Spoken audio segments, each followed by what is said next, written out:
The sacred poison. Why we bathe in toxins while praying for clean water. Prologue. The glass in your hand. Look at it. Right now. The water in your glass. Crystal clear. Odorless. Tasteless. Innocent. Now answer me this. Would you drink it if you knew with absolute certainty that every sip delivered a molecule designed to never leave your body, engineered by chemical companies who knew exactly what they were doing, and approved by politicians who swore an oath to protect you? 10 seconds. That's all it took for your perception to shift. That glass just became the most dangerous object in your home. The chemistry of betrayal, what's really dissolving in your cells. Let me introduce myself properly. I am not here to comfort you. I am a chemist who has spent 30 years tracing molecular footprints through groundwater. I am a safety expert who has watched industry after industry place profit margins above hemoglobin. I am a homeopathic doctor who understands that the difference between medicine and poison is often not the substance but the dose, the synergy, and the silence surrounding it. And I am an investigative journalist who has followed the money until it led to coffins. You are drinking a cocktail of compounds that did not exist when your grandparents were born. The unholy trinity. PFAS, per and polyfluoroalkyl substances. Called forever chemicals for a reason. The carbon-fluorine bond is the strongest in organic chemistry. Your body cannot break it. Nature cannot break it. Fire cannot break it.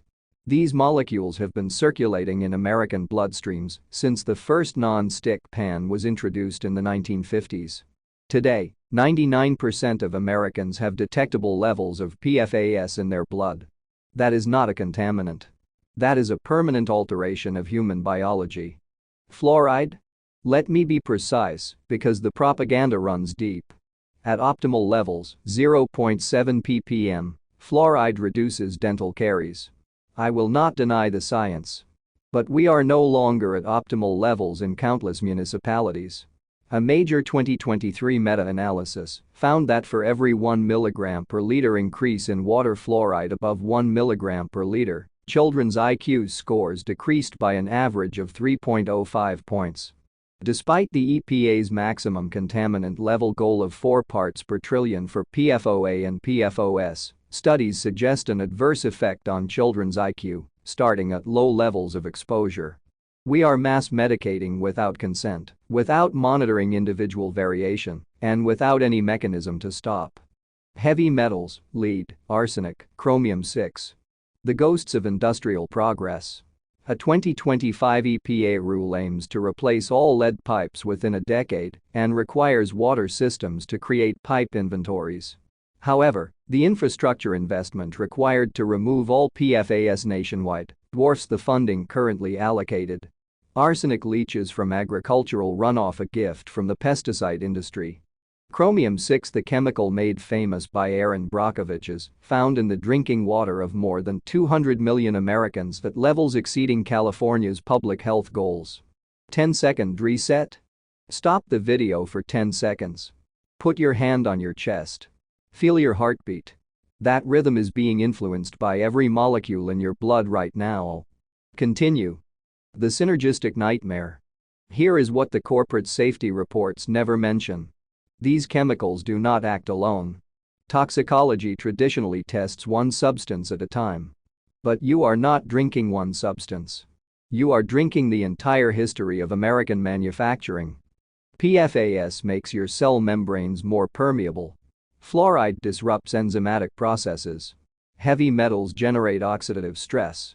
Together, they create a cellular environment where your body's natural detoxification pathways, your liver, your kidneys, your lymphatic system become overwhelmed and eventually collapse. And this is legal. This is regulated. This is safe according to the EPA standards written by former industry lobbyists. Question: if you discovered tomorrow that your tap water contained a mixture of chemicals that, when combined, multiply their toxicity, would you wait for your government to tell you it's dangerous, or would you already know that you've been lied to? The political pathology why your representatives drink bottled water while you drink poison. I have sat in congressional hearing rooms. I have watched representatives pound fists on tables, demanding answers about water safety. I have then watched those same representatives walk to receptions hosted by the American Chemistry Council, DuPont, 3M, and Chemours. Here is what I learned. The corruption is not hidden. It is not even particularly subtle. It is simply normalized. The revolving door that never stops. Let me name names. Between 2015 and 2025, the EPA's Office of Chemical Safety and Pollution Prevention has been shaped by individuals who had previously worked for or would go on to work for the very chemical companies they were supposed to regulate. Nancy Beck, a former American Chemistry Council executive and DuPont lobbyist, now holds a key position at the EPA, shaping chemical safety policies that determine how or if PFAS pollution is addressed. She previously helped weaken the Toxic Substances Control Act implementation. This is not a conspiracy. This is public record. The lobbying math. The chemical industry spends approximately $76.6 million annually on federal lobbying, according to Open Secrets. When PFAS regulations come up for review, there are hundreds of registered lobbyists representing polluters and a handful representing you. But here is the deeper sickness. Even the good regulations are fragile.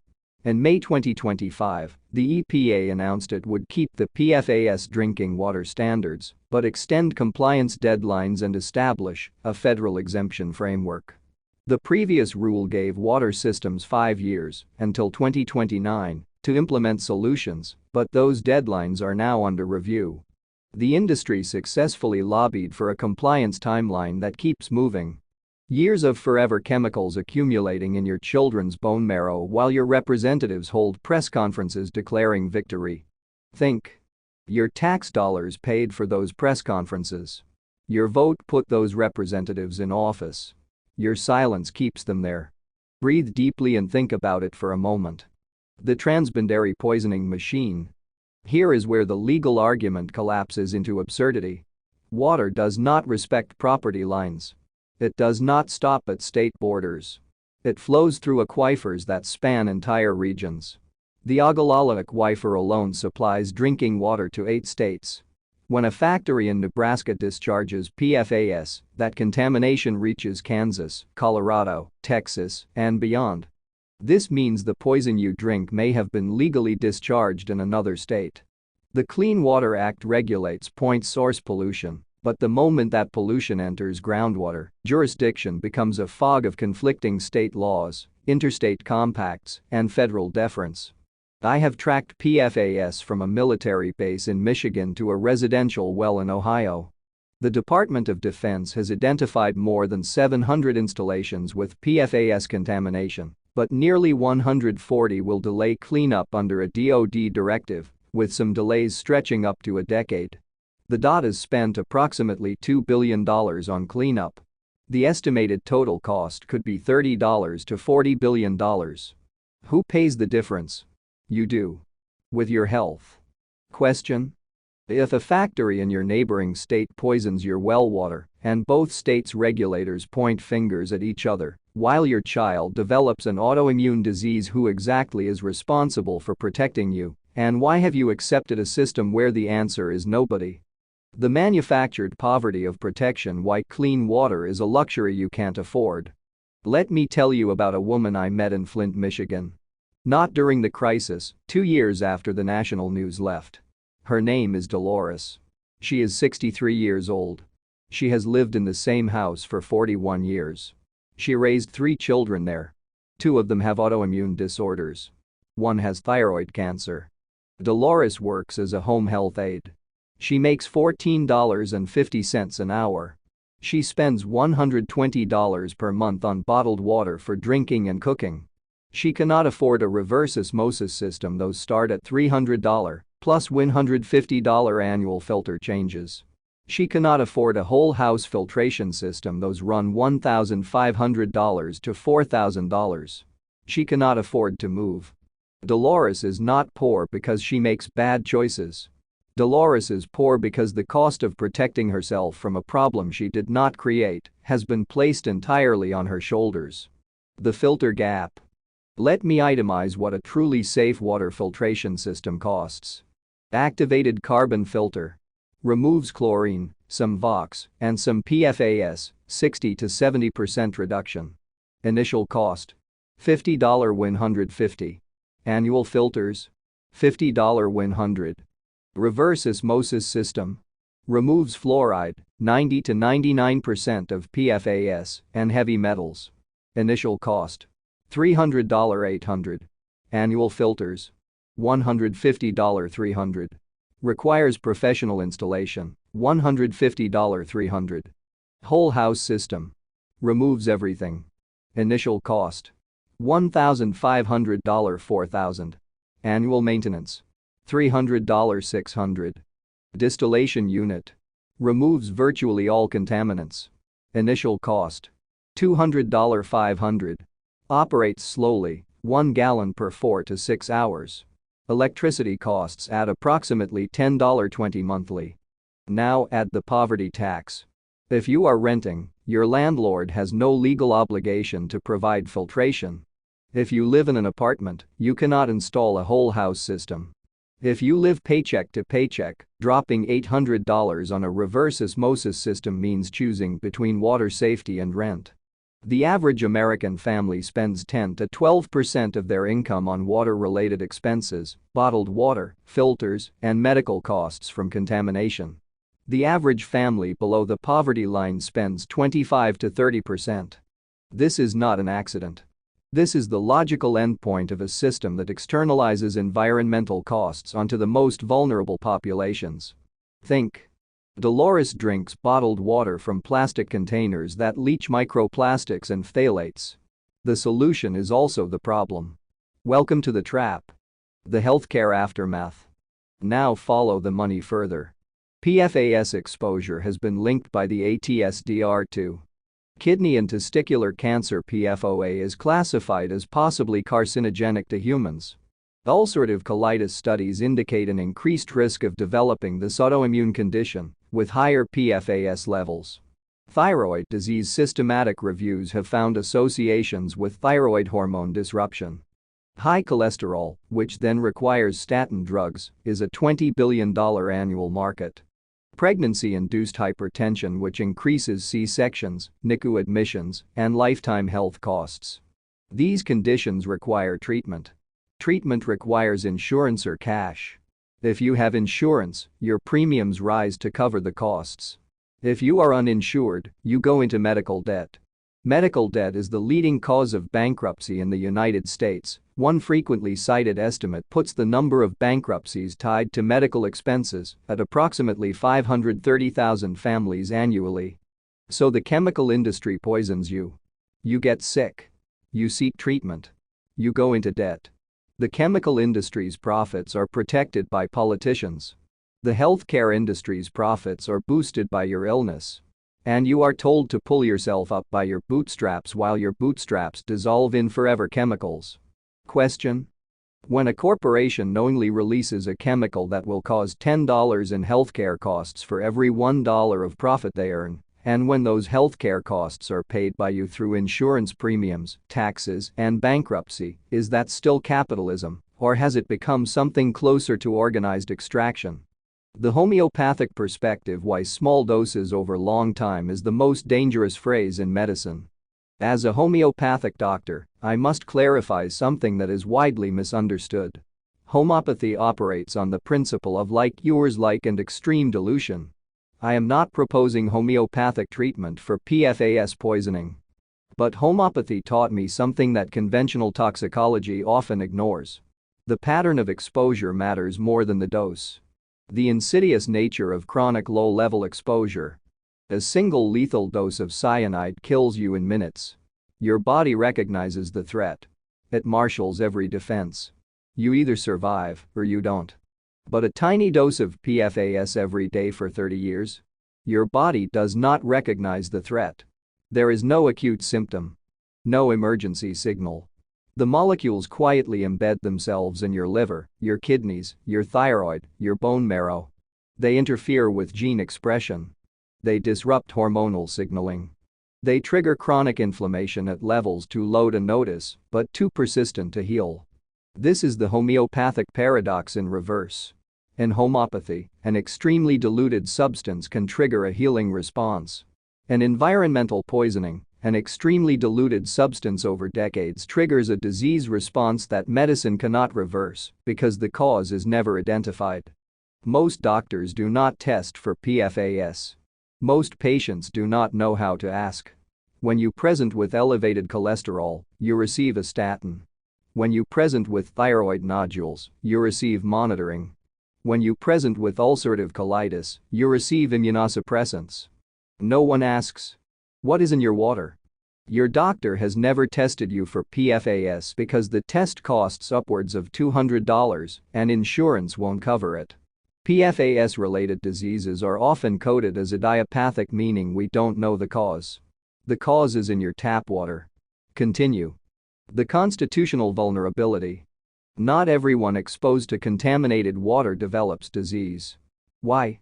Because individual susceptibility varies dramatically based on genetics, nutrition, stress levels, concurrent exposures, and the integrity of your detoxification pathways. This is where the chemical industry's legal defense always lands.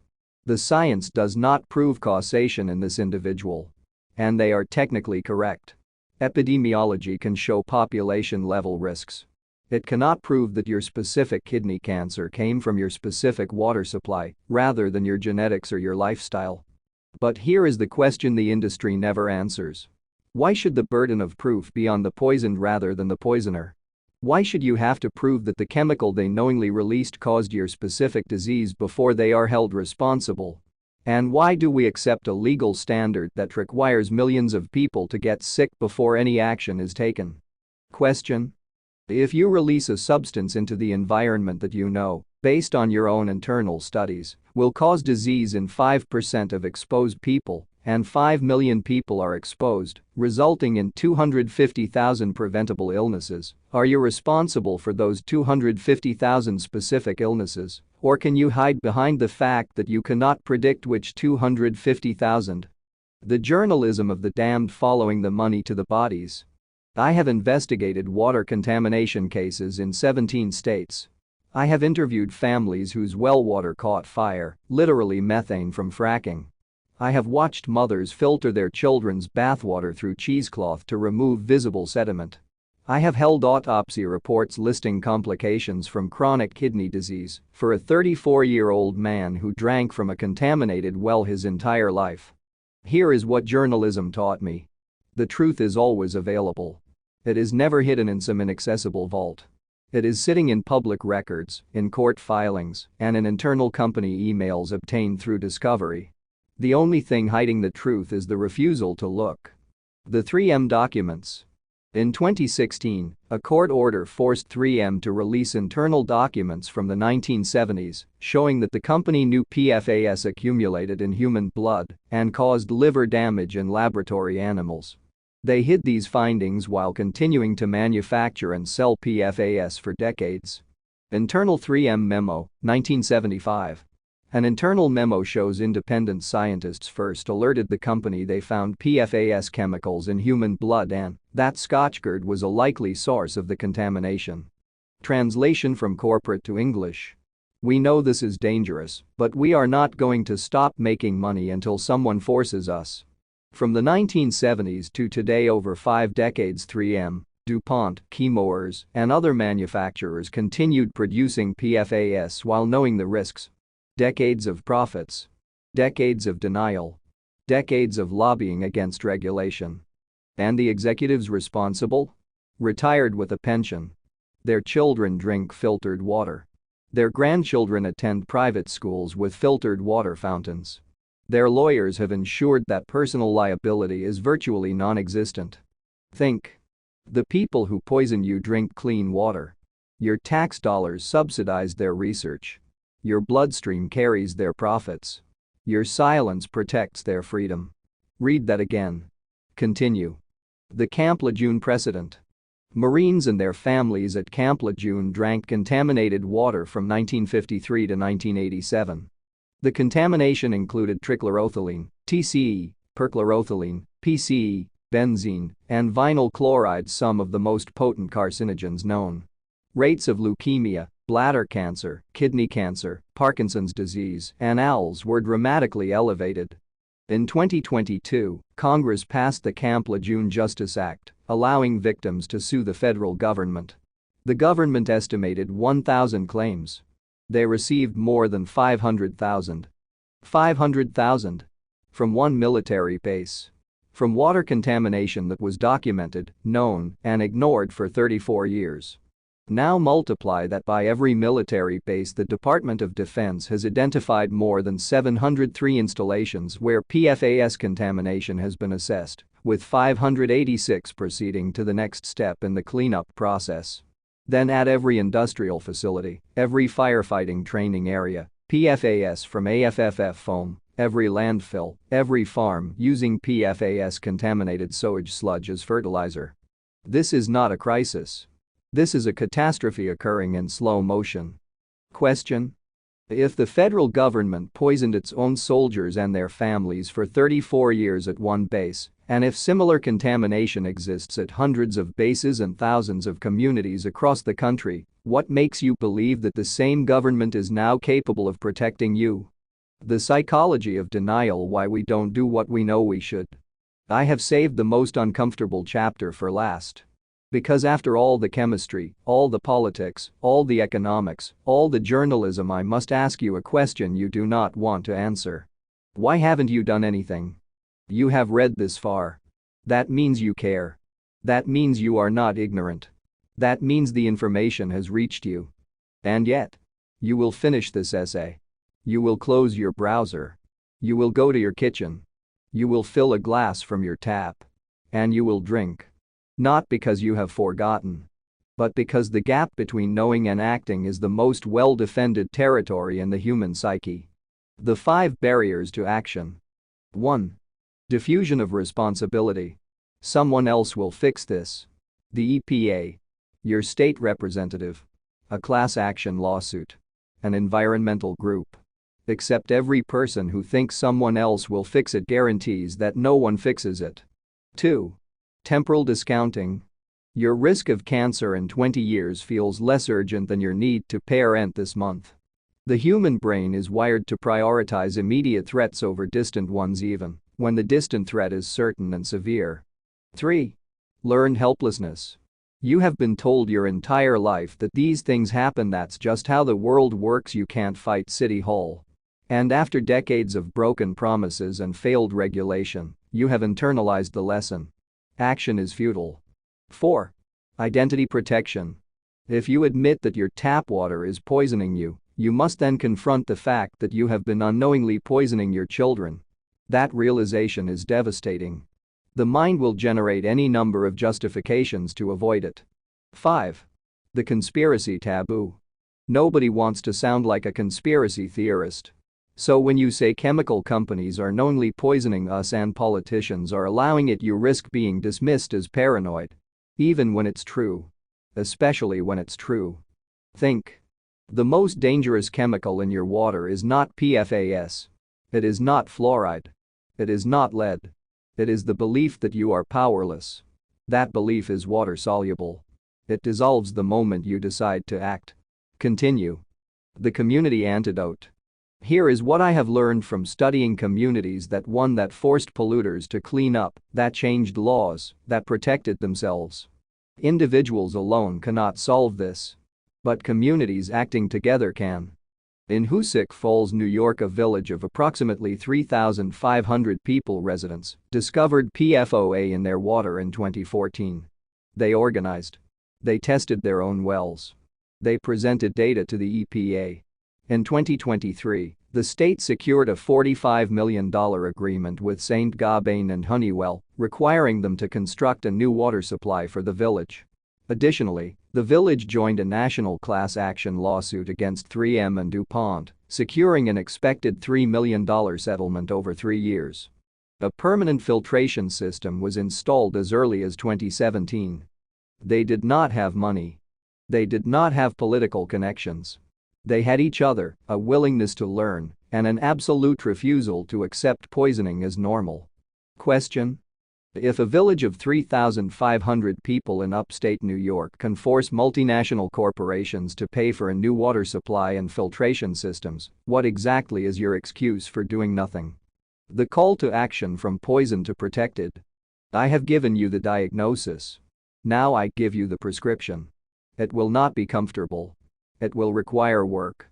It will require you to become someone you have never been before: informed, organized, and relentless. But the alternative is to continue drinking poison while pretending it's water. Immediate individual actions within 30 days. 1. Test your water. Do not rely on municipal reports. Do not trust compliance data. Hire an independent certified laboratory. Test for PFAS, lead, arsenic, chromium-6, fluoride, nitrates, and VOX. A comprehensive PFAS blood test can cost upwards of $200-600. Consider it the cheapest health insurance you will ever buy. 2. Install filtration. Based on your test results. If PFAS is present, reverse osmosis or activated carbon with PFAS-specific certification, NSF ANSI 53 or 58. If cost is a barrier, start with a countertop carbon filter for $50. Imperfect protection is better than no protection. 3. Document everything. Save your test results. Save your water bills. Save correspondence with your water utility. If you or family members have health conditions potentially linked to water contamination, request medical records. You are building a case file not for a lawsuit necessarily, but for your own understanding and future advocacy. Collective community actions within 90 days. 4. Organize your neighbors. One person demanding clean water is a nuisance. 50 people are a constituency. 500 is a political force. Create a WhatsApp group, a Signal chat, and a neighborhood email list. Share information. Pool resources for testing. Coordinate advocacy. 5. Attend city council meetings. Bring your test results. Bring your neighbors. Bring your children. Ask specific questions. What is the PFAS level in our water? When was it last tested? What filtration systems does the city have? Why not? Demand answers in writing. Film the meetings. Post the videos. 6. Contact your representatives. Not generic emails. Specific, data-driven, repeated contacts. Call their district offices. Attend their town halls. Ask the question. You say you support clean water. What specific legislation have you sponsored or co-sponsored to remove PFAS from our drinking water? What funding have you allocated? What oversight have you conducted? Their answer will tell you everything. Systemic advocacy actions within 1 year. 7. Support and join litigation. Class action lawsuits against PFAS manufacturers have resulted in multi-billion-dollar settlements. The 3M settlement alone is $10.3 billion to fund public water system filtration. DuPont, Chemours, and Corteva reached a separate $1.19 billion settlement with U.S. water providers. Find out if your community is eligible. If not, work with environmental attorneys to make it eligible. 8. Vote the bat out. This is not about the party. This is about poison. Create a single-issue voter guide. Did this candidate vote for clean water funding? Did they oppose PFAS exemption bills? Did they accept campaign contributions from chemical companies? Publish the guide. Vote accordingly. 9. Build mutual aid networks. The government will not save you. The market will not save you. But you and your neighbors can save each other. Create shared purchasing agreements for bulk filtration systems. Establish community testing cooperatives. Develop emergency response protocols for contamination discoveries. 10. Never shut up. The chemical industry's greatest victory is not legal immunity, it is public silence. They are counting on you to read this, feel afraid, and then do nothing. Prove them wrong. Talk to your family. Talk to your coworkers. Post on social media. Write letters to the editor. Make clean water the conversation that no one can avoid. Think. You have 10 seconds to decide if you are the kind of person who reads about injustice or the kind of person who stops it. Your glass is still full. Your time is running out. Choose. The food for thought that will haunt you. Water is a necessity. Yet we don't read it that way. We allow companies to use bodies of water to dump all their waste into it. Representatives elected from the people, by the people, and for the people, let this poisoning happen. Fluoride in the drinking water. PFAS, or forever chemicals. All causing serious bodily damage. I understand that they might be bribed.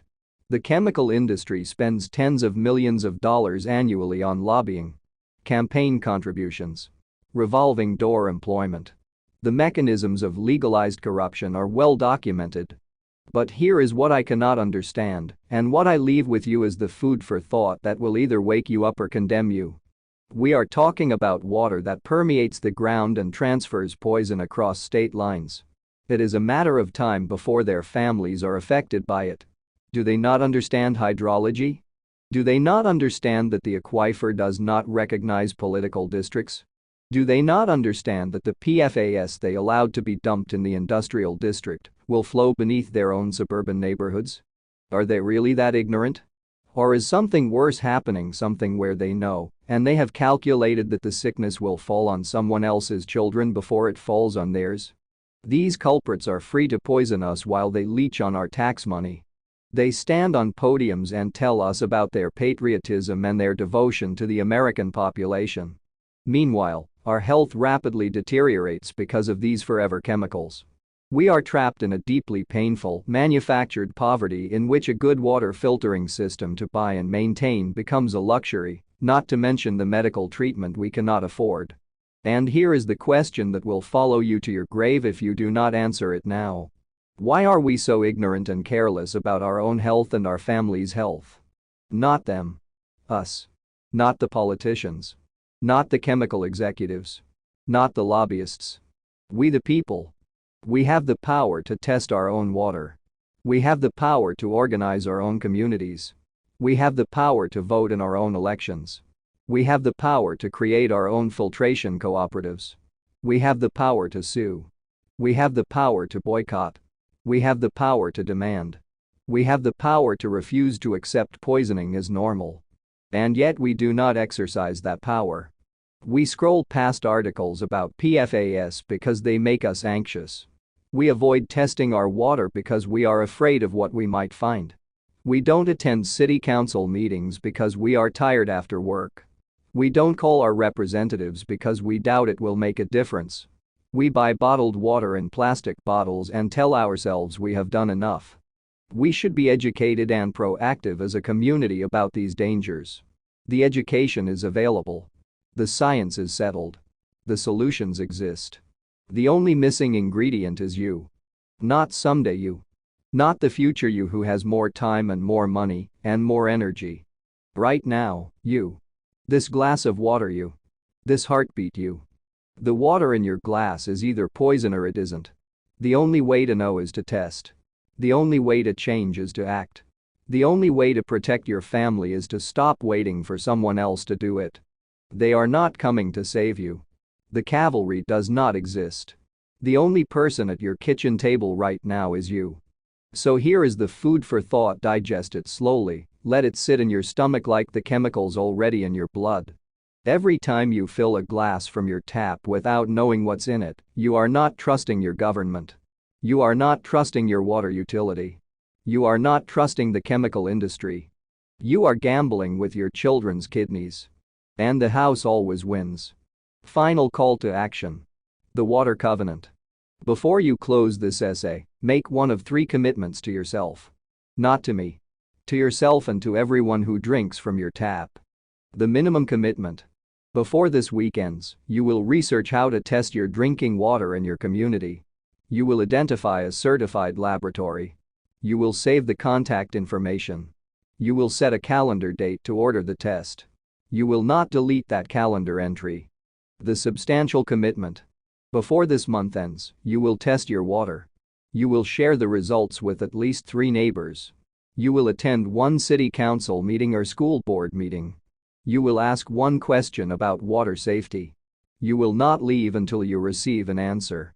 The heroic commitment. Before this year ends, you will organize your community. You will create a water safety committee. You will conduct independent testing across your neighborhood, your apartment building, your school district, and your workplace. You will compile the data. You will present it to the local media. You will file a formal complaint with your state environmental agency. You will identify pro bono legal representation. You will not rest until your water is safe or you know exactly who is preventing it from being safe, and you will name those names publicly. Choose your commitment. Write it down. Tell someone else. Put it on your refrigerator. And then drink your water filtered, tested, verified with the knowledge that you are no longer a victim. You are a witness. You are an organizer. You are the person who stopped scrolling and started acting. The glass is in your hand. Now what? The truth about water is this. It will kill you slowly or sustain you fully. The choice was never between clean and dirty. The choice was always between action and acceptance. Choose wisely. Your children will drink from the well you defend or the poison you permit. Anonymous Water Defender, Flint, Michigan, 2016. Please tell me what you think and how you feel about this issue. Analyze it, brainstorm it, debate it, and if you like it, please share it. Thank you for watching. I truly and highly appreciate you, and God bless you.